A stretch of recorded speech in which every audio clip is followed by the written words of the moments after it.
Hi, எல்லாரும் எப்படி இருக்கீங்க? எல்லாரும் ரொம்ப நல்லா இருப்பீங்கன்னு நினைக்கிறேன். இப்ப எல்லாருக்குமே தெரியும், பொதுவா ஓடிட்டு இருக்க ஒரு பிரச்சனை எல்பிஜி சிலிண்டர் கிடைக்க மாட்டேங்குது அப்படின்னு சொல்லிட்டு எல்லாரும் பேனிக் பை பண்ணிட்டு இருக்காங்க. இண்டக்ஷன் ஸ்டவ், எலக்ட்ரிக் ஸ்டவ் அந்த மாதிரி எல்லாம். ஸோ அந்த மாதிரி பயப்பட வேண்டியதெல்லாம் ஒன்றும் இல்லை. நமக்கு வந்து கடைகளுக்கு சப்ளை ஆகிறது தான் வந்து நிறுத்தி வச்சிருக்காங்க. மற்றபடி வீடுகளுக்கு கிடைக்கிறதெல்லாம் ஒழுங்காக தான் கிடைக்கும்னு சொல்றாங்க. என்ன, நம்ம ஒரு சிலிண்டர் புக் பண்ணி 25 நாள் கழிச்சுதான் அடுத்த சிலிண்டர் புக் பண்ணலாம் அப்படிங்கிற மாதிரி. அதனால ரொம்ப லேட் பண்ணாம கொண்டு வந்து கொடுத்துருவாங்கன்னு நினைக்கிறேன். அட்லீஸ்ட் ஒரு மாசத்துக்குள்ள ஒரு சிலிண்டர் கிடைச்சிடும். ஸோ அதுக்கு பயந்துட்டு நம்ம ரொம்ப இதெல்லாம் பண்ண வேண்டாம். எல்லாரும் ஒரே டைம்ல ஃபோன் பண்ணா அதுவுமே நெட்வொர்க் கிராஷ் ஆகணும் இல்லையா? ஸோ அதனாலதான் இப்ப இண்டக்ஷன் ஸ்டவ் பாத்தீங்கன்னா வேற லெவல்ல சேல் ஆயிட்டு இருக்கு அப்படின்ட்டு நியூஸ்ல எல்லாம் பாக்குறோம். ஆன்லைன்ல எல்லாம் ஸ்டாக் இல்லையா, வசந்தன் கோலியும் எல்லா பிரான்ச்லயும் வித்துருச்சு அப்படின்னு சொல்லிட்டு.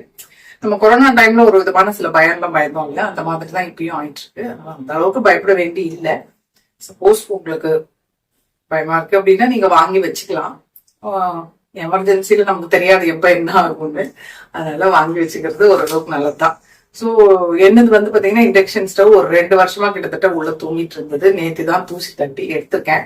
ஸோ அதுல ஏதாவது ரெசிபிஸ் உங்களுக்கு ஷேர் பண்ணலாம் அப்படின்ட்டு தான். அதாவது இன்னைக்கு பாத்தீங்கன்னா கேஸே ஆன் பண்ணாம மைக்ரோவேவ், இண்டக்ஷன் ஸ்டவ், என்கிட்ட அப்புறம் ஒரு காயில் ஸ்டவ்வும் இருக்கு. ஸோ அதை வச்சுதான் இன்னைக்கு என்ன பண்ண போறோம் அப்படின்னு பார்ப்போம். முதல்ல வந்து இன்னைக்கு பிரேக்ஃபாஸ்ட் வீடியோ உங்க கூட ஷேர் பண்ணிக்கிறேன். அதே மாதிரி இன்னைக்கு லஞ்ச் சமைக்கிறதையும் இன்னொரு வீடியோவும் உங்க கூட ஷேர் பண்றேன்.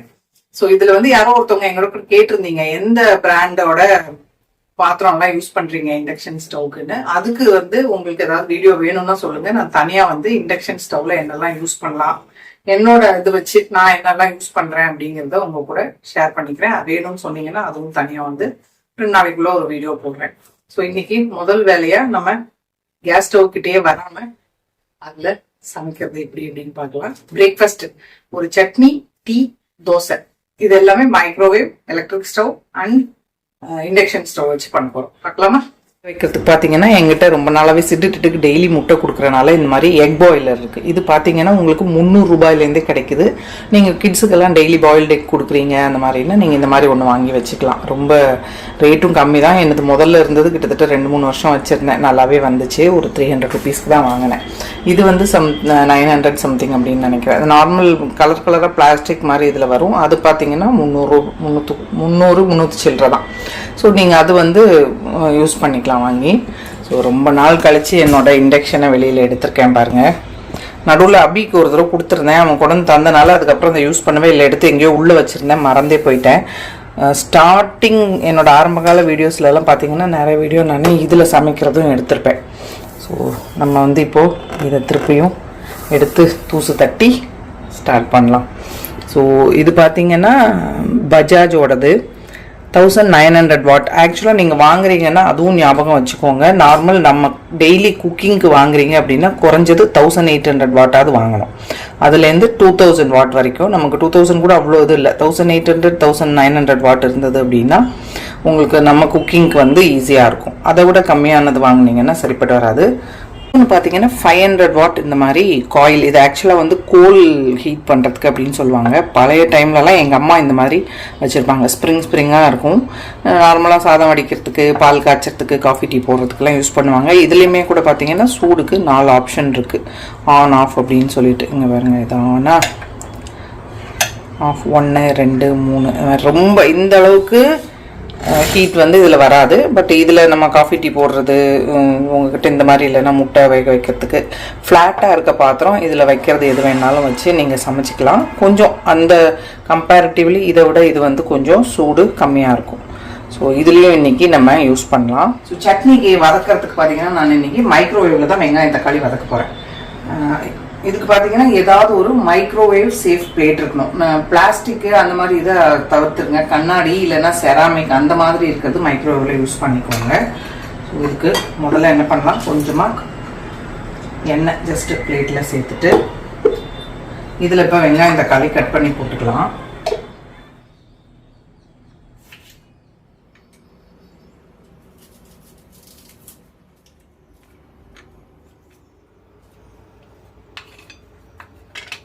ஒரு 2-3 வெள்ளைப்பூடு சேர்த்துக்கிறேன். மைக்ரோவேவ்ல ஹைல ஒரு 4-5 நிமிஷம் வச்சுக்கலாம். எடுத்து பார்த்துட்டு பார்த்தீங்கன்னா கூட 1-2 நிமிஷம் எக்ஸ்ட்ரா வச்சுக்கலாம். மைக்ரோவேவ்ல வெங்காயம் தக்காளி வதக்கி சட்னிக்கு கிடக்கதான் என்ன பண்ணலாம், இந்த பேன்ல மிளகா வத்தலும் கொஞ்சம் கடலைப்பருப்பு உளுத்தம் பருப்பு சட்னிக்கு வறுத்துட்டோம் அப்படின்னா அரைச்சி தாளிச்ச சட்னி ரெடி. ஸோ இப்போ வந்து நம்ம அதுக்கான ஃபுட்ல ரெடி பண்ணிக்கலாம். கொஞ்சமா எண்ணெய் சேர்த்துக்கலாம். மிளகா வத்தல் சேர்த்துறேன். கொஞ்சோண்டு மல்லி, ஒரு அரை டீஸ்பூன் மல்லி, ஒரு டீஸ்பூன் உளுத்தம்பருப்பு, ஒரு டீஸ்பூன் கடலைப்பருப்பு சேர்த்துருக்கேன். இதை லைட்டா வறுத்துட்டோம் அப்படின்னா நம்ம மைக்ரோவேவ்ல வதக்குன வெங்காயம் தக்காளி ஆறுனதும் அரைச்சி தாளிச்சிட்டோம் அப்படின்னா சட்னி ரெடி. பாருங்க, வெங்காயம் தக்காளி நல்லா வதங்கிருச்சு. அவ்வளவுதான், வதங்கிருச்சு. சும்மா இதை கூட சேர்த்து ஒரு மிக்ஸ் பண்ணிட்டு ஆஃப் பண்ணிடலாம்.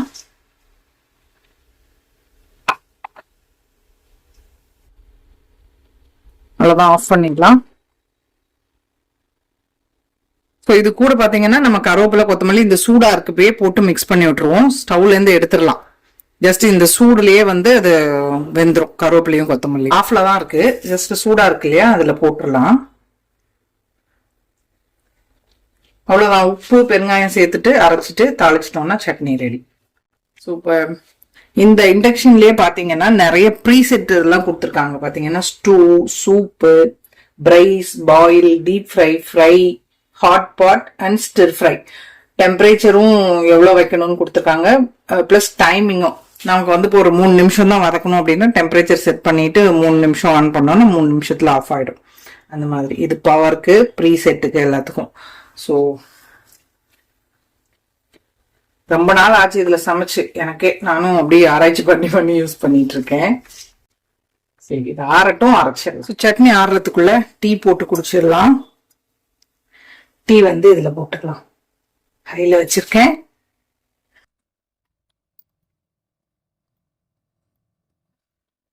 சோ இதுல அந்த காயில் பாருங்களேன் எப்படி ரெட் ஆயிட்டு இருக்குன்னு. டீ குடிச்சிட்டு இருக்கையா, பால் லைட்டா கொதிக்கிறதுக்குள்ள நம்ம எங்க மைக்ரோவேவ்ல வச்சோம்னா இது சூடாயிரும். டக்குன்னு நமக்கு டீ ரெடி. எவ்வளவு குயிக்கா வேலை பார்க்கிறோமோ அவ்வளவு சீக்கிரம். அடுப்பு பாத்தீங்கன்னா ரொம்ப ஃபாஸ்டாலாம் வேலை பார்க்காது. ஏன்னா இது வந்து 500 வாட் தான். இப்போ நம்ம இதெல்லாம் எடுத்துக்கிட்டீங்கன்னா 2000 வாட் வரைக்கும் இருக்கு இல்லையா, அதனால இது கொஞ்சம் ஸ்லோவா தான் இருக்கும். நீங்க சாதம் வடிக்கிறதுக்கு, இட்லி எல்லாம் வேக வைக்கணும், டீ காஃபிக்கு, அந்த மாதிரி வேலைக்கெல்லாம் நீங்க இது பண்ணிக்கலாம். கொஞ்சம் ஸ்லோ குக்கிங் கம்பேரிட்டிவ்லி இதை விட. பாருங்க, நல்லா கொதிச்சிருச்சு. கொஞ்சம் குறைச்சிக்கிறேன். ஃபுல்ல இருக்கு, ஒரு 3ல வச்சுட்டு பால் ஊத்தலாம். இப்ப 5ல வச்சிடலாம். பக்கத்துல நிக்கணும், விட்டுட்டு போயிட்டோம் அப்படின்னா பொங்கிருச்சுன்னா கஷ்டம். அதனால பக்கத்துல இருந்து பாத்துக்கணும். ஒருவேளை பொங்குதுன்னா டக்குன்னு இப்படி தூக்கிடலாம், அவ்வளவுதான். மாதிரி இதுல கொடுத்துருக்காங்க பாருங்க, காஷன் டு நாட் டச்னு. மெட்டல் பாடி தான். இப்போ வந்து ஓரளவுக்கு தொடுற மாதிரி இருக்கு. ரொம்ப சூடாயிருச்சு அப்படின்னு தொட்டோம்னா கை வந்து சூடு பட்டுரும். அதனால இது வந்து தொடாம இருக்கிறது நல்லது. இதுக்கு கீழே கூட ஏதாவது ஒரு உட்டன் சாப்பிங் போர்டு கூட வச்சுக்கலான் இருக்கேன் அடுத்த தடவையிலேருந்து இதுல செய்யறப்போ. சட்னிக்கு வதக்குனதும் நல்லா ஆறிடுச்சு. மிக்சியில சேர்த்துட்டு இதையும் அரைச்சு இப்போ கொதிக்கட்டும் அப்படின்னு சொல்லிட்டு கம்மி இதுல 1ல வச்சிருக்கேன். 5ல வச்சா பொங்கி கீழே வந்துடும். அதனால இப்போ ஜஸ்ட் கொதிச்சிட்டு இருக்கு. பக்கம் தாளிப்பு கரண்டி தாளிக்கிறதுக்கு வச்சிருக்கேன். நான் வந்து சட்னி அரைச்சிருக்கேன்.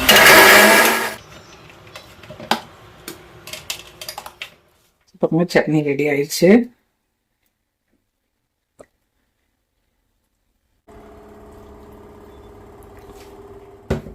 ஸோ எண்ணெய் சூடாயிடுச்சு, தாளிச்சிடலாமா?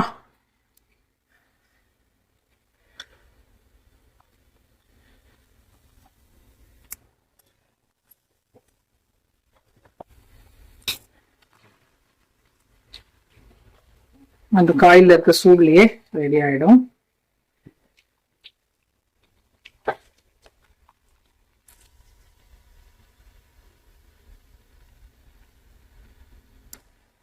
ஊத்திக்கலாமா? இண்டக்ஷன் ஸ்டவ் ஆன் பண்ணிட்டு கல் வச்சிருக்கேன். தோசை கல் சூடாயிருச்சு, தோசை ஊத்திடலாம்.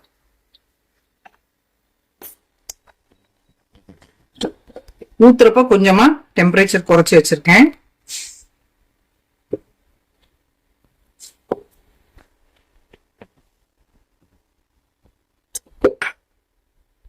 எண்ணெய் தேய்ச்சிடலாம் இல்லை.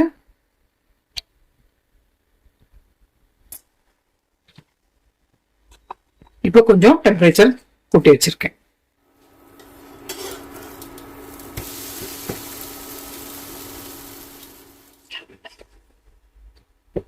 தோசை வெந்துருச்சு, எடுத்துடலாமா?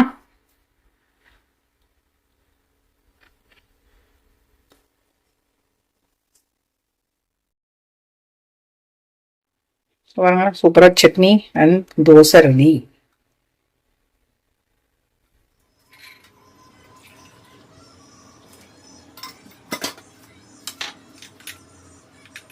Breakfast and tea ready. அவருக்கு செஞ்சு கொடுத்தாச்சு, நான் சாப்பிட போறேன். ஸோ இன்னைக்கு சமையல் ஃபுல்லுமே கூட இதுல தான் பண்ண போறேன். அது வந்து நெக்ஸ்ட் வீடியோவா போடுறேன். சூப்பரா இருக்கு சட்னி. தோசை வந்து மொறுமொறுன்னு வேணுனாலும் ஊத்திக்கலாம். இங்க வந்து உத்தப்பம் போட்டா பிடிக்கும், அதனால சரி.